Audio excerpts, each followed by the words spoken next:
देखिए हर खबर यहीं पर। सब्सक्राइब कीजिए TV9 भारतवर्ष।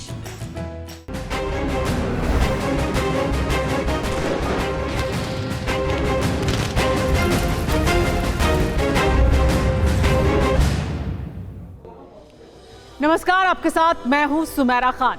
परवाह दिश्की में हम हाजिर हैं एक ऐसे मुद्दे के साथ जिसका वास्ता हर हिंदुस्तानी की हिफाजत और तरक्की से है। महाकवि रामधारी सिंह दिनकर जी की एक कविता है, जब नाश मनुज पर छाता है, पहले विवेक मर जाता है। दशकों पहले लिखी गई ये लाइनें हमारे उत्तर वाले पड़ोसी पर बिल्कुल फिट बैठती हैं, क्योंकि झूठ और फरेब की खेती करने वाले चीन का विवेक कब का मर चुका है। अब ड्रैगन की नस्लों के नाश का वक्त करीब है, इसलिए आज सबसे पहले इसी पर बात करते हैं। LAC से पीछे हटने में आनाकानी दिखा रहे चीनियों की एक और साजिश सैटेलाइट तस्वीरों में कैद हुई है। ये जो तस्वीर आप इस समय देख रहे हैं, ये चीन की साजिश का सबसे नया सबूत है। चीनियों की बुद्धि कोरोना वायरस ने किस कदर भ्रष्ट कर दी है, ये तस्वीर उसकी तस्दीक करती है। हमारी सरहद के चंद किलोमीटर के फासले पर चीन ने अपने 13 एयरबेस एक्टिव कर लिए हैं। ऐसा नहीं है कि चीन की LAC के करीब चीनियों की करतूत का सबूत पहली बार आया है। पिछले कुछ हफ्तों के दौरान हम कई बार इसी तरह चीन की जंगी तैयारियों को सबूतों और तस्वीरों के जरिए आपको बता चुके हैं, लेकिन अब जो खुलासा हुआ है वो बेहद चौंकाने वाला और सनसनीखेज है। सवाल ये है कि क्या चीन हवाई हमले की तैयारी कर रहा है? LAC के करीब चीन ने बॉम्बर क्यों तैनात किए? क्या जिनपिंग जंग के बगैर नहीं मानने वाले हैं? इससे भी बड़ा सवाल ये कि चीन किस किस से लड़ेगा। इसका जवाब जो भी हो, इतना तय है कि जिस तरह माओ के वारिसों की करतूतें हैं, वो दुनिया को कोरोना से भी बड़ी त्रासदी में झोंकने वाली है। जरा देखिए कि गलवान में मार खाने के बाद चीन ने हमारी सरहद के करीब कैसे अपने जंगी जहाजों का जखीरा जमा कर लिया है।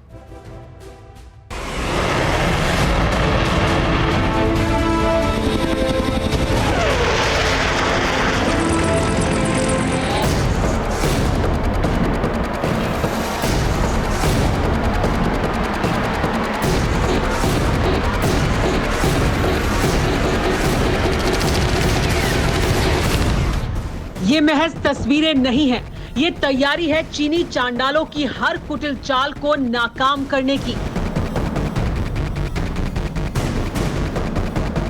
गलवान में चीनियों की गद्दारी के बाद से ही आक्रोश की आग में सुलगती सरहद उबल रही है। हिंद के परवाजों की गूंज से गलवान घाटी का जर्रा जर्रा थर्रा रहा है।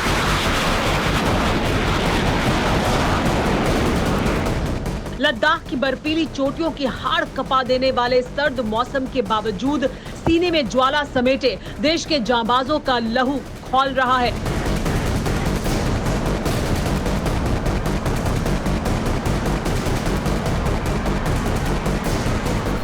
बहुत हो चुकी बातें, बहुत हो चुकी मुलाकातें, अब और नहीं, बिल्कुल नहीं, कतई नहीं। चीन की एक एक करतूत का हिसाब बराबर करना होगा। हर हाल में हिंद के मस्तक पर ड्रैगन की दगाबाजी का हमेशा के लिए खात्मा करना ही होगा। यही तैयारी है, क्योंकि चीन बाज आने वाला नहीं है। जंगी फितूर में जहनी तौर पर बीमार हो चुके जिनपिंग के कायर जनरलों की साजिश का सिरा बड़ा होता जा रहा है। इस तस्वीर को देख रहे हैं, आसमानी कैमरे में कैद माओ के वारिसों के पागलपन का प्रमाण है ये। लद्दाख ही नहीं, चीन LAC के पार हर कोने से हवाई हमले की तैयारी कर रहा है। सैटेलाइट इमेज से साफ है कि चीन LAC के सटे अपने 13 एयरबेस को लगातार तैयार कर रहा है। ये सभी एयरबेस लद्दाख से लेकर अरुणाचल तक LAC के करीब मौजूद हैं।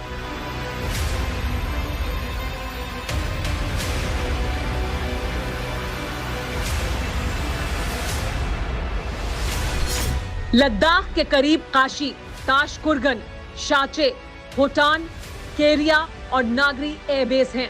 वहीं ईस्टर्न सेक्टर में चीन के शिगात्से, गोंगर नियांगची, कमाडो, यूशु और गोलमुड एयरबेस तैयार किए जा रहे हैं। इतना ही नहीं, चीन ने लद्दाख से सटे अपने काशी एयरबेस पर J-11, JH-7 और ड्रोन विमानों को तैनात कर रखा है। वहीं होटान एयरबेस पर चीन ने J-11 और ड्रोन विमान तैनात हैं। इसी तरह नागरी बेस पर चीन ने बॉम्बर तैनात किए हैं। चीन LAC से सटे अपने पुराने एयरबेस को अपग्रेड तो कर ही रहा है, 2 नए एयरबेस भी बना रहा है। चीन की साजिश की ये तस्वीरें ओपन इंटेलिजेंस एनालिस्ट सोर्स डेथरेस्पा ने जारी की हैं। इन तस्वीरों से साफ जाहिर होता है कि चीन ने लद्दाख से लेकर अरुणाचल तक अपने सभी एयरबेस एक्टिव कर लिए हैं। इन एयरबेस पर चीन ने जिन विमानों की तैनाती की है वो परमाणु हथियार ले जाने में भी सक्षम है। इसीलिए हमारे जांबाज भी चौकस हैं। 10 दिन पहले एयरफोर्स में शामिल हुए राफेल फाइटर जेट लगातार उड़ान भर रहे हैं। राफेल लगातार रात के समय हिमाचल के पहाड़ों पर प्रैक्टिस में जुटे हैं ताकि गोल्डन एरो स्क्वाड्रन के ये आसमानी योद्धा जरूरत पड़ने पर लद्दाख में लाइन ऑफ एक्चुअल कंट्रोल पर एयर टू एयर मिसाइल और एयर टू ग्राउंड मिसाइलों के साथ दुश्मन को तबाह कर सके। राफेल फाइटर विमान फिलहाल अंबाला में तैनात हैं। अंबाला से चीनी एयरबेस नागरी का एरियल डिस्टेंस 363 किलोमीटर के आसपास है। वहीं अगर लेह या श्रीनगर में ऑपरेशनल बेस के तौर पर राफेल को तैनात किया जाता है तो श्रीनगर से काशगढ़ 625 और श्रीनगर से होटान 572 किलोमीटर के करीब है। वहीं लेह से काशगढ़ 615 किलोमीटर तो लेह से होटान 384 और लेह से नागरी की दूरी हवा में तय करने के लिए महज 324 किलोमीटर तय करने होंगे, जो कि राफेल जैसे फाइटर के लिए मिनटों का काम है। साफ है कि चीन भले ही लाख साजिशें कर ले, चीनियों की चतुराई का पूरा इंतजाम है। सवाल यह है कि अब तक हमारी जमीन में घुसपैठ करने वाली ड्रैगन की औलादें अचानक सरहद के करीब अपना हवाई जखीरा क्यों जमा करने लगी हैं? इसका जवाब है हमारी मुकम्मल तैयारी। हाल ही में यूरोपियन थिंक टैंक यानी European federation of south Asian studies की एक रिपोर्ट सामने आई है, जिसके मुताबिक लद्दाख में भारत अकेले अपने दम पर चीन से निपट सकता है। बातचीत के साथ हमारी फौज अपनी ताकत भी बढ़ा रही है। मौजूदा वक्त में हमारे 30,000 से ज्यादा जवान LAC पर तैनात हैं, जो चीनियों की हर साजिश पर पैनी नजर रखे हुए हैं। इतना ही नहीं, आने वाले महीनों में होने वाली बर्फबारी और भीषण सर्दी में भी चीनियों को हद में रहने की तैयारी पूरी कर ली गई है। यूरोपियन थिंक टैंक की इस रिपोर्ट के मुताबिक हमारे जवानों की तैयारी देखकर चीनियों का हलक सूखा हुआ है। यही वजह है कि चीन जमीन पर रेंगने की बजाय अब हवाई हमले की साजिश कर रहा है। लेकिन चीन अगर कोई भी हिमाकत करता है तो राफेल से लेकर सुखोई तक चीनियों के सिर पर बारूद बरसाने के लिए तैयार हैं।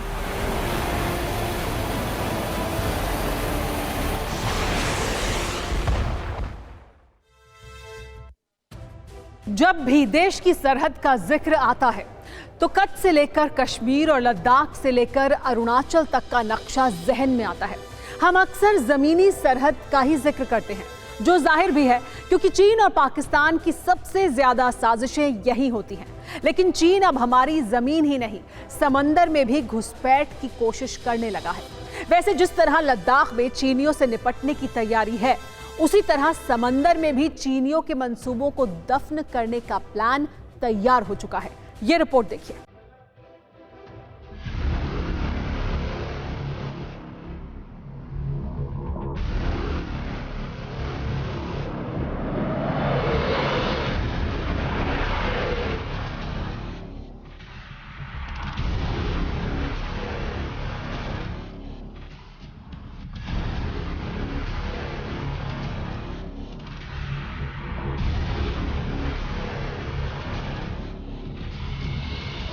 जंगी जहाजों का जोर है, अतः सागर की लहरों का शोर है। चीन की हर होशियारी को हवा करने के लिए तैयारी पूरी है।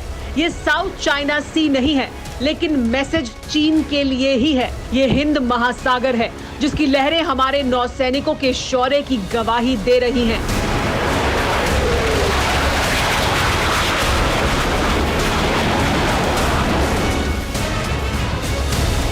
यूं तो हिंद महासागर से लेकर फारस की खाड़ी तक हमारे जंगी जहाज दुश्मन की हर दगाबाजी को सजा देने के लिए हर वक्त तैयार रहते हैं। लेकिन अब हमारी समुद्री सरहद में चीनी चांडालों की हर चहलकदमी को किनारे लगाने का फुल प्रूफ प्लान तैयार कर लिया गया है।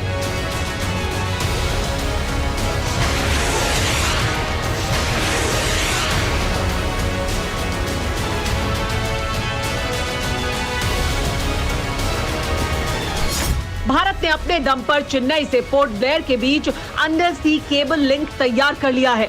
2300 किलोमीटर लंबे इस केबल लिंक का उद्घाटन प्रधानमंत्री नरेंद्र मोदी ने सोमवार को किया। ये केबल पोर्ट ब्लेयर को Havelock, Little Andaman, Car Nicobar, Kamorta, Great Nicobar, Long Island को भी जोड़ेगा। इस प्रोजेक्ट की शुरुआत 2018 में प्रधानमंत्री नरेंद्र मोदी ने ही की थी और आज उद्घाटन भी प्रधानमंत्री मोदी ने ही किया।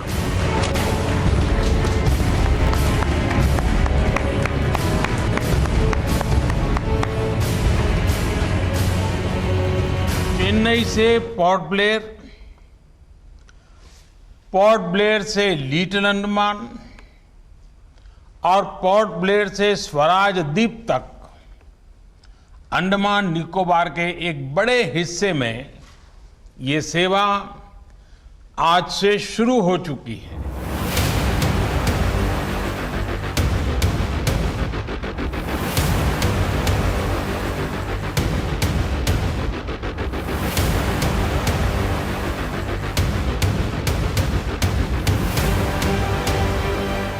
प्रधानमंत्री मोदी ने यह भी कहा कि जल्द ही पोर्ट ब्लेयर को आसपास के और द्वीपों से जोड़ने के लिए वाटरवे बनाया जाएगा। सवाल यह है कि दशकों तक अलग थलग पड़े समंदर के इस हिस्से में अचानक इतनी हलचल क्यों बढ़ने लगी है? इस सवाल का जवाब है चीन। लद्दाख में जमीनखोर चीन समंदर को निगलने पर भी आमादा है। इसीलिए अब देश के इस सरहदी इलाके में भी चीनियों को सबक सिखाने की पूरी तैयारी कर ली गई है।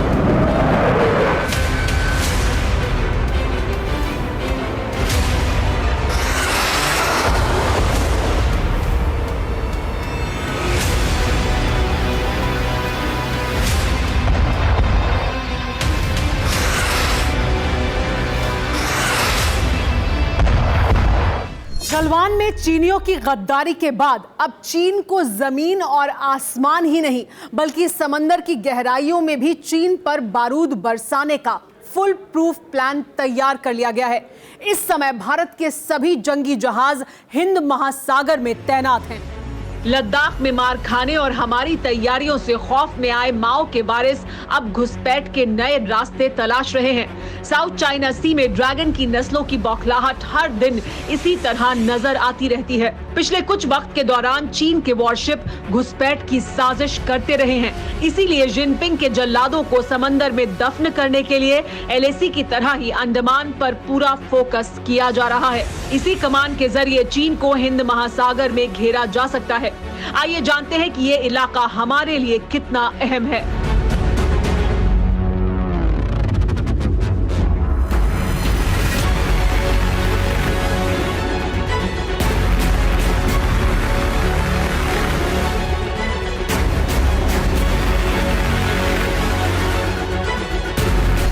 अंडमान दुनिया के सबसे व्यस्त कारोबारी रूट में से एक है। हर साल करीब 70,000 जहाज यहाँ से गुजरते हैं। चीन की 80% तेल सप्लाई इसी रास्ते से होती है। चीन का सबसे ज्यादा ट्रेड भी अंडमान के रूट से ही होता है। यानी यही वो इलाका है जिसके दम पर दुनिया भर में मेड इन चाइना मार्का फर्जी सामान भेजकर चीन दशकों से अपनी तिजोरी भरता रहा है। लेकिन इससे भी अहम एक और बात है जो अंडमान को सामरिक तौर पर सबसे खास बनाती है। अंडमान में देश की पहली और इकलौती थिएटर कमान है। आर्मी, नेवी और एयरफोर्स एक ही कमांडर के तहत आते हैं। अंडमान में थिएटर कमान की स्थापना 2001 में की गई थी। इतना ही नहीं, पिछले कुछ वक्त से हमारी नेवी इस इलाके में लगातार एक्सरसाइज कर चीनियों को हद में रहने की चुनौती दे रही है। पिछले महीने जापान और अमेरिका ने हमारी नेवी के साथ मिलकर इस इलाके में एक्सरसाइज की, जिसमें अमेरिका का सबसे बड़ा जंगी जहाज यूएसएस निमित्ज भी शामिल हुआ।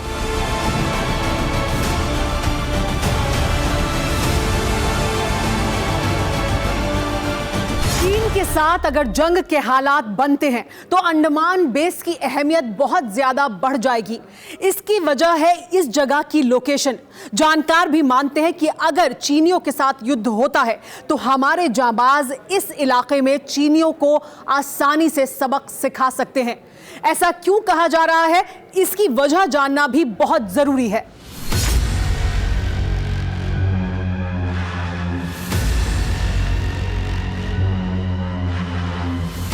इसकी वजह है मलक्का स्ट्रेट, जिसे चीन की गर्दन की नस कहा जाता है।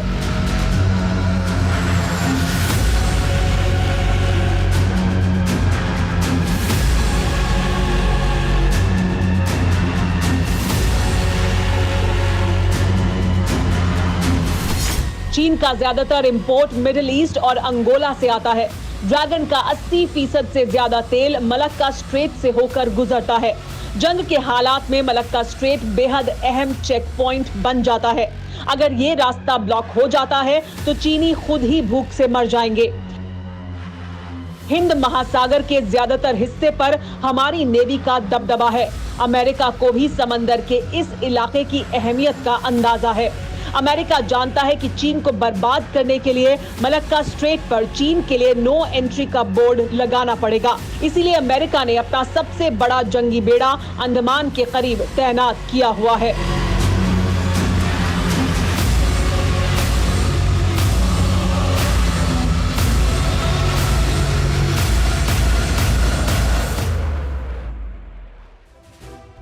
चीन की करतूतों से एक बार फिर यह साफ है कि तनाव दूर करने के लिए जिनपिंग के शागिर्द भले ही बातचीत का स्वांग कर रहे हो, लेकिन मंसूबे कुछ और हैं। वैसे चीन क्या वाकई जंग लड़ सकता है? चीन ने वियतनाम वॉर के बाद यानी करीब 48 साल से कोई लड़ाई नहीं लड़ी है। चीनियों के पास टेक्नोलॉजी जरूर है, लेकिन जंग के मैदान का तजुर्बा और हुनर सिफर है।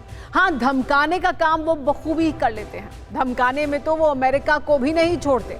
आप पिछले कई हफ्तों से साउथ चाइना सी की तस्वीरें देख रहे हैं, लेकिन क्या आप जानते हैं कि अमेरिका साउथ चाइना सी में ही क्यों डटा हुआ है? क्योंकि अमेरिका जानता है कि साउथ चाइना से ही है जिनपिंग के शागिर्दों के गले में लगाम आसानी से डाली जा सकती है। यही वजह है कि अमेरिका किसी भी सूरत में चीनी चांडालों को कोई रियायत नहीं देना चाहता। वैसे माओ की संतानों की जिस तरह की करतूतें हैं, उसमें चीनी रियायत के हकदार भी नहीं हैं। हांगकांग से आई तस्वीरों को देखिए, आपको अंदाजा हो जाएगा कि चीन को दुनिया दुश्मन क्यों मानती है।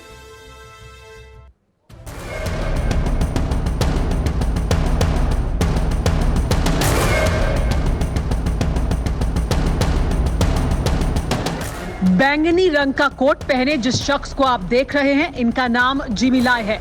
जिमी लाई हांगकांग में चीन के काले कानून के सबसे नए शिकार हैं, जिन्हें चीन के बनाए कानून के तहत गिरफ्तार कर लिया गया है। चीनियों की बेशर्मी की इंतहा देखिए कि 72 साल के जिमी लाई को हथकड़ी डालकर घर से ले जाया गया। जानते हैं क्यों? क्योंकि हांगकांग के लाखों लोगों की तरह जिमी ने भी चीन के जल्लादों से मुक्ति मांगी थी। जिमी लाई को हांगकांग का मीडिया मोगल कहा जाता है। डेली एप्पल अखबार और नेक्स्ट मैगजीन निकालते हैं। अपने लेखों के जरिए चीन के जुल्मों से दुनिया को वाबस्ता कराते हैं। लेकिन माओ के वारिसों को ये बात कैसे गवारा हो सकती है? इसीलिए सुबह 7 बजे जिनपिंग के 10 जल्लाद उनके घर पहुंचे।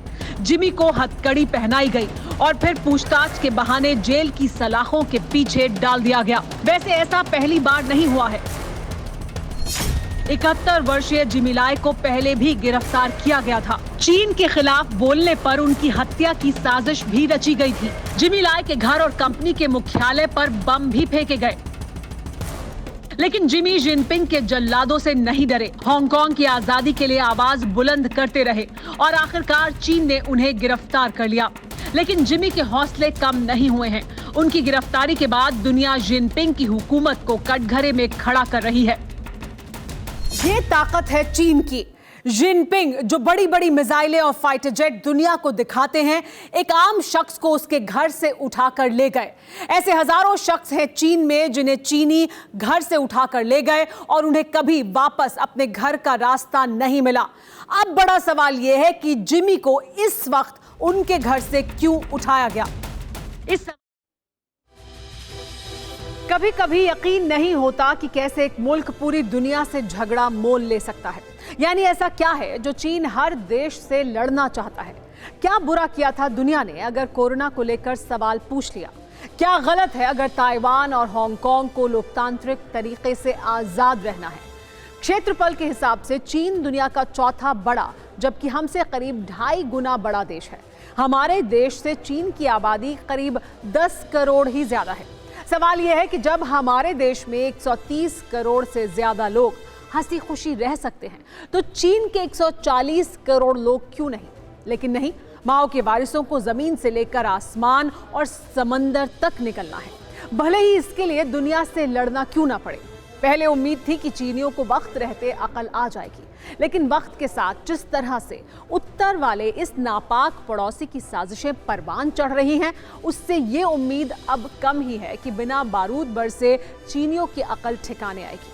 परवाह देश की में इतना ही। आपसे कल फिर मुलाकात होगी, तब तक अपना ख्याल रखें। नमस्कार।